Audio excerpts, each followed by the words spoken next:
Hello दोस्तों, refix India के YouTube channel पे आपका फिर से स्वागत है। तो दोस्तों आज की वीडियो में हम बात करेंगे। हमारे पास सेट है जो कि सोनी कंपनी का सेट है। फिलहाल इसके अंदर जो प्रॉब्लम है, मैं आपको सबसे पहले प्रॉब्लम दिखाता हूँ किस तरह की प्रॉब्लम इसके अंदर देखने के लिए मिल रही है।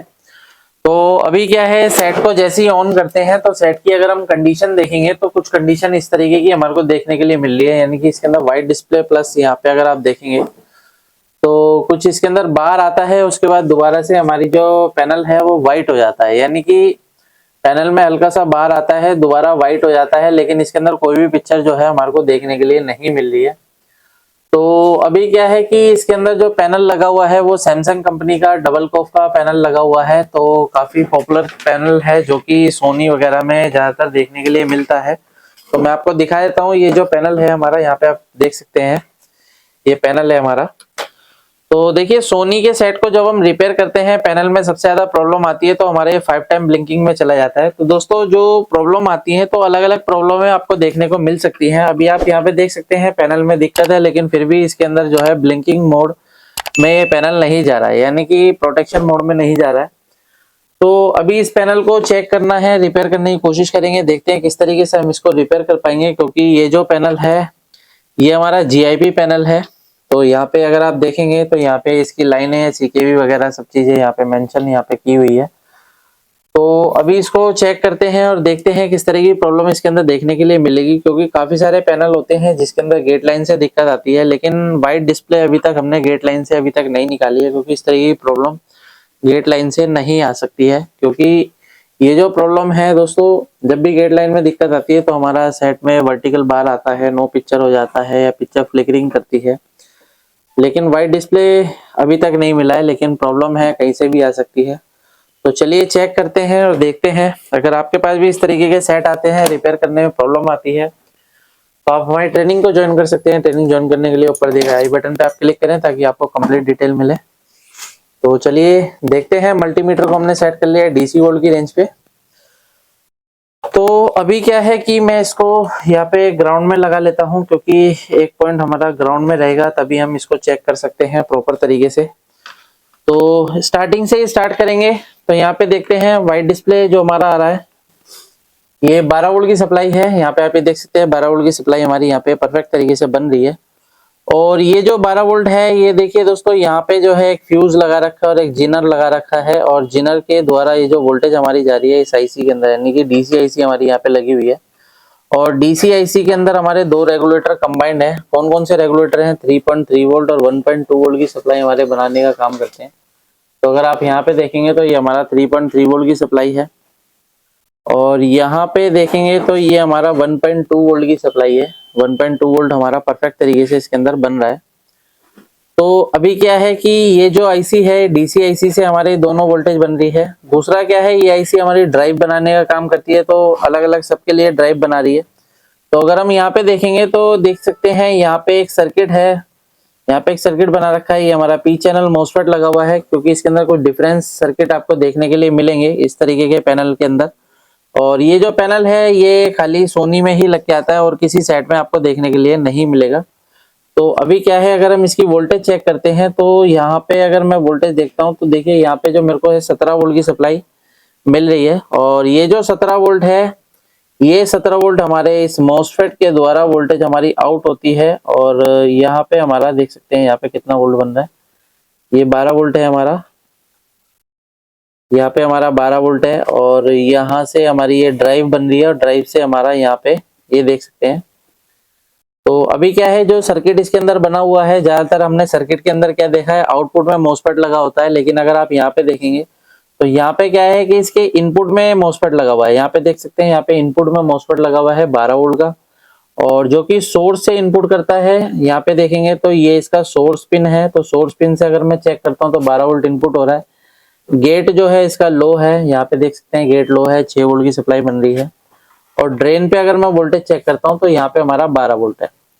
तो ये 12 वोल्ट हमारा जो जा रहा है, यहाँ पे अगर आप देखेंगे तो हमारी कॉइल लगी हुई है। कॉइल के द्वारा हमारा यहाँ पे एक पल्स जनरेट होती है, जिस पल्स के द्वारा यहाँ पे वोल्टेज हमारा बूस्ट होता है। अब देखिए यहाँ पे जो हमारी पल्स जनरेट होती है वो हमारी इस DC टू DC IC के द्वारा होती है। ये IC हमारी यहाँ पे पल्स जनरेट करती है, तभी यहाँ पे वोल्टेज जो है हमारा इंक्रीज होता है।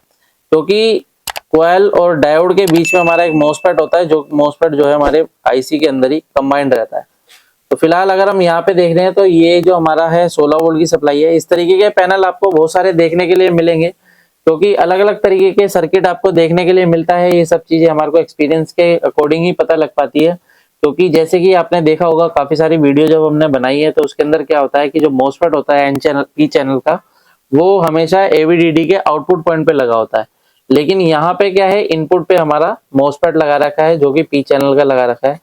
अभी ये जो एवीडीडी की सप्लाई है, इस एवीडीडी से हमारा क्या बनेगा, यहाँ पे अगर आप देखेंगे तो हमारा एक एचएवीडीडी बन रहा है, यानी कि एवीडीडी की हाफ वोल्टेज 8.4 वोल्टेज यहाँ पे हमारा बन रहा है। तो ये हमारा ओके सप्लाई है, बिल्कुल परफेक्ट तरीके से बन रही है। और अगर हम यहाँ पे देखते हैं तो यहाँ पे भी एक सर्किट हमारा बना हुआ है। तो इस सर्किट के अंदर अगर मैं देखता हूँ यहाँ पे, तो यहाँ पे एक माइनस वोल्टेज के लिए सर्किट बना हुआ है। अगर आप इसके अंदर देखेंगे तो ये वाली जो कॉइल है, आप कभी भी चेक करेंगे तो ये ग्राउंड से कंटिन्यूटी देगा, जबकि आपने देखा होगा बहुत सारे सर्किट में कॉइल कभी भी ग्राउंड में नहीं लगाई जाती है। लेकिन यहाँ पे क्या है, हमारा नेगेटिव वोल्टेज बनाने का काम कर रहा है। तो यहाँ पे जो ये कॉइल है हमेशा नेगेटिव से आपको कंटिन्यूटी देगी। और ये हमारा एक डायोड है, इस डायोड का जो कैथोड है ये भी ग्राउंड होगा, और इसका एनोड है जहाँ पे हमारे को वोल्टेज मिलेगा, कितना वोल्टेज, -11 वोल्टेज हमारे को यहाँ पे मिल रहा है। तो ये जो वोल्टेज है, ये वोल्टेज को क्या बोलेंगे, वी ऑफ, मतलब वीजीएल वोल्टेज। तो वीजीएल वोल्टेज भी हमारा ओके बन रहा है। वीजीएल वीजीएच देखेंगे, अभी वीजीएच कहाँ पे बन रहा है, तो वीजीएच के लिए सर्किट हमारे को देखना पड़ेगा। तो वीजीएच के लिए क्या सर्किट है उसको भी देख लेते हैं एक बार। तो यहाँ पे अगर हम देखेंगे तो एक सर्किट और बना रखा है यहाँ पे वोल्टेज को बूस्ट करने के लिए, जैसे एवीडीडी बना रखा है उसी तरीके से यहाँ पे वीजीएच के लिए भी बना रखा है। तो अगर आप यहाँ पे देखेंगे तो 12 वोल्ट की सप्लाई आ रही है, और इस कॉइल और इसके एनोड पे जो है पल्स जनरेट होती है, जो कि आईसी के द्वारा जनरेट होती है। तो यहाँ पे ये सारे हमारे बूस्ट सर्किट है। जो कुछ लोकल यानी कि कम क्वालिटी के पैनल होते हैं तो उसके अंदर क्या किया जाता है, एक सर्किट बनाया जाता है जिसको बोलते हैं हम चार्ज पंप सर्किट। लेकिन यहाँ पे जो इतने भी सर्किट बने हुए हैं, ये बूस्ट सर्किट है, ये भी बूस्ट सर्किट है, ये भी बूस्ट सर्किट है, जो कि वोल्टेज को तो इंक्रीज कर रहे हैं, एम्पियर को भी इंक्रीज कर रहे हैं। तो दूसरा यहाँ पे अगर हम देखेंगे तो देखिए यहाँ पे हमारा 29 वोल्ट की सप्लाई बन रही है, और 29 वोल्ट जो जाता है हमारा लेवल शिफ्टर आईसी के अंदर जाता है। तो लेवल शिफ्टर आईसी जो है वो इसी आईसी के अंदर ही कंबाइंड है। तो अगर आप यहाँ पे देखेंगे तो कुछ ट्रैक हैं जो कि CPV 1 है, 2 है, 3 है, STV है, वो सभी वोल्टेज जो हमारी जा रही है वो इस आईसी के अंदर जा रही है। अब इस आईसी से हमारे यहाँ पे CKV ट्रैक निकल रहे हैं। यहाँ पे अगर आप देखेंगे तो CKV ट्रैक निकल के अंडरग्राउंड हमारे सीधे गेट लाइन पे जा रहे हैं। तो अगर आप यहाँ पे देखेंगे तो गेट लाइन है, और इस गेट लाइन की अगर हम वोल्टेज चेक करेंगे तो अभी क्या है कि अभी तक हमारे को कोई फॉल्ट ऐसा मिला नहीं है, क्योंकि अभी हमारी सभी वोल्टेज ओके हैं। तो यहाँ पे अगर मैं गेट लाइन पे वोल्टेज चेक करता हूँ तो गेट लाइन पे देखिए यहाँ पे हमारे को 8 वोल्ट की सप्लाई मिल रही है। यहाँ पे देखते हैं तो यहाँ पे भी 8 वोल्ट की सप्लाई मिल रही है, यानी कि ये सप्लाई हमारी ओके है। ये हमारी CKV की वोल्टेज है, ये हमारे CKV ट्रैक है। तो यहाँ पे देखते हैं हमारा, तो ये भी हमारा 8 वोल्ट है। ये देखते हैं यहाँ पे भी 8 वोल्ट है, ये भी हमारा 8 वोल्ट की सप्लाई है, और यहाँ पे देखेंगे 8 वोल्ट की सप्लाई है।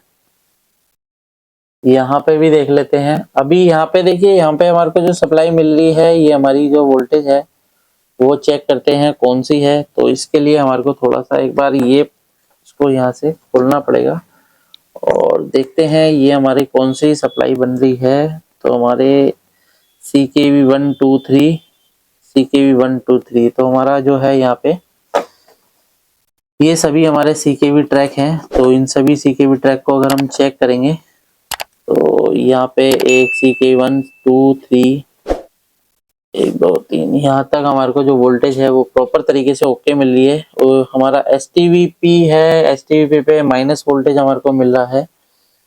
VST पे देखेंगे तो VST हमारा क्या बन रहा है, तो -8 बन रहा है। तो यहाँ पे हमारे को एक वोल्टेज हमारी यहाँ पे है, ये वोल्टेज, इसको अगर हम यहाँ पे देखते हैं तो यहाँ पे हमारी थोड़ी बहुत वोल्टेज में वेरिएशन है। अब ये वोल्टेज किस चीज की है, ये चीज हमारे को देखनी पड़ेगी। तो यहाँ पे अगर हम देखेंगे तो यहाँ पे हमारे को वोल्टेज में वेरिएशन देखने के लिए मिल रहा है। यहाँ पे हमारे को -8 मिल रहा है। तो एक बार हम यहाँ पे क्या है, सेट को एक बार ऑफ करके ऑन करते हैं और देखते हैं यहाँ पे कितना वोल्टेज बनता है। तो जैसे ही हमारा सेट ऑन हुआ तो अभी भी हमारा मिली वोल्ट में ही है, माइनस में। तो फिलहाल अभी हमारे को कोई भी वोल्टेज यहाँ पे देखने के लिए नहीं मिल रहा है। तो VCST पॉइंट है ये हमारा। तो अभी क्या है कि अगर यहाँ पे हमारी थोड़ी बहुत वेरिएशन हमारे को दिखाई दे रहा है, क्योंकि यहाँ पे जो वोल्टेज है वो हमारी क्या होनी चाहिए, स्टेबल होनी चाहिए। तो अभी क्या है, हमारी वोल्टेज कोई भी स्टेबल नहीं है। तो अभी क्या है कि यहाँ से जितने भी हमारे सिग्नल आते हैं, यानी कि यहाँ पे जितने भी सिग्नल आते हैं वो आते हैं सभी लेवल शिफ्टर आईसी के द्वारा। तो यहाँ पे क्या है, एक बार लेवल शिफ्टर को देख लेते हैं। लेवल शिफ्टर की कंडीशन तो अभी हमारे को क्लियर नजर आ रही है, कोई ऐसी दिक्कत नहीं है। लेकिन एक बार हम इसको रीसोल्ड करके देखते हैं, रीसोल्ड करने के बाद क्या कंडीशन मिलती है। क्योंकि अगर इस तरह की कंडीशन हमारी रहती है तो कई बार ऐसा भी होता है कि लेवल शिफ्टर आईसी हमारी खराब हो जाती है, तब भी इस तरीके की दिक्कत हमारे को देखने के लिए मिलती है। कि जरूरी नहीं है कि आपको सीधा ट्रैक नहीं काटना है, आपको पहले प्रॉपर तरीके से चेक करना है। तो ये आपको जो काम करते हैं कई बार करके देख लिया तो करके देख लिया वाला काम नहीं होता। अगर आप प्रॉपर तरीके से काम करोगे तो फॉल्ट आपको जरूर मिलेगा, लेकिन उसको करने के लिए भी थोड़ा सा आपको एक्सपीरियंस की रिक्वायरमेंट होती है, जिसके लिए आप ट्रेनिंग ले सकते हैं। तो अभी मैं यहाँ से इसको थोड़ा सा रीसोल्ड करके देखता हूँ। रीसोल्ड करने के बाद क्या कंडीशन मिलेगी, फिर उसके बाद चेक करेंगे। जब भी आप पैनल को रिपेयर करते हैं तो पैनल को रिपेयर करने के लिए कुछ इस तरीके के टूल्स आपके पास प्रॉपर तरीके से होने चाहिए, ताकि आप इजीली पैनल को अच्छे से सफाई से रिपेयर कर सकें। तो अभी मैं इसको यहाँ से रीसोल्ड कर लेता हूँ।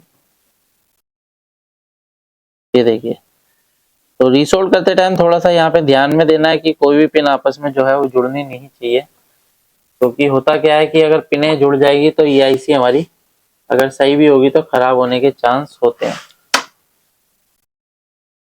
तो अभी हम क्या है, इसको रीसोल्ड करते हैं प्रॉपर तरीके से।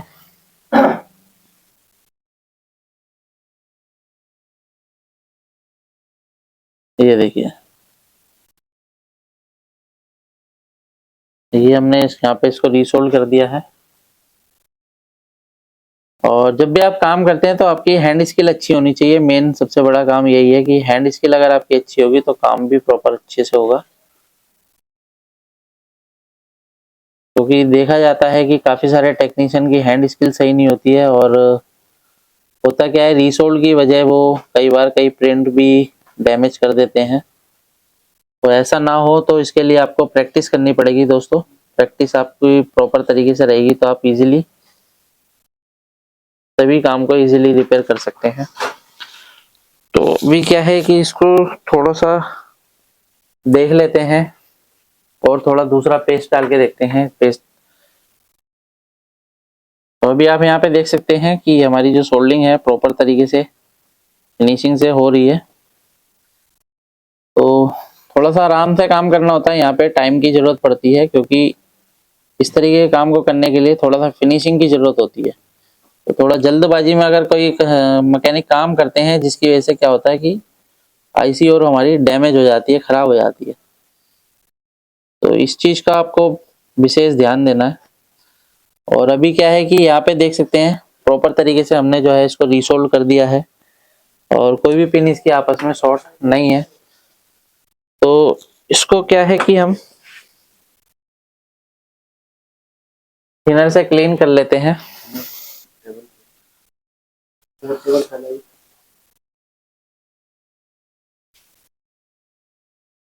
तो पहले यहाँ पे से हम यहाँ पे थोड़ा सा पेस्ट को हटा देते हैं, उसके बाद हम यहाँ पे थिनर अप्लाई करेंगे। ये देख सकते हैं, इसको क्या है यहाँ से आपको क्लीन करना है। ये देखिए, तो अगर आपको भी प्रैक्टिकली ट्रेनिंग लेनी है दोस्तों, थियोरेटिकल नहीं प्रैक्टिकली, तो आप हमारे यहाँ ट्रेनिंग ले सकते हैं। और पूरा प्रैक्टिकली आपको यहाँ पे ट्रेनिंग देके कंप्लीटली आपको पूरी इन्फॉर्मेशन दी जाती है किस तरीके से आप किसी भी पैनल को रिपेयर कर सकते हैं। तो अभी क्या है कि यहाँ पे देख लेते हैं, थोड़ा सा यहाँ पे बॉल रह गई है, देख सकते हैं क्लीन हो गई है। ये है, तो अभी बिल्कुल हमारा क्लीन हो चुका है। और क्लीन करने के बाद एक बार दोबारा से ट्राई करते हैं सप्लाई देके क्या कंडीशन रहती है। तो एक बार मैं इस पॉइंट पे दोबारा से वोल्टेज एक बार चेक करूंगा, ताकि कंफर्म पता चले कि क्या कंडीशन है। तो अभी यहाँ पे जो है 233 मिली वोल्ट अभी हमारा जो है वो स्टेबल है।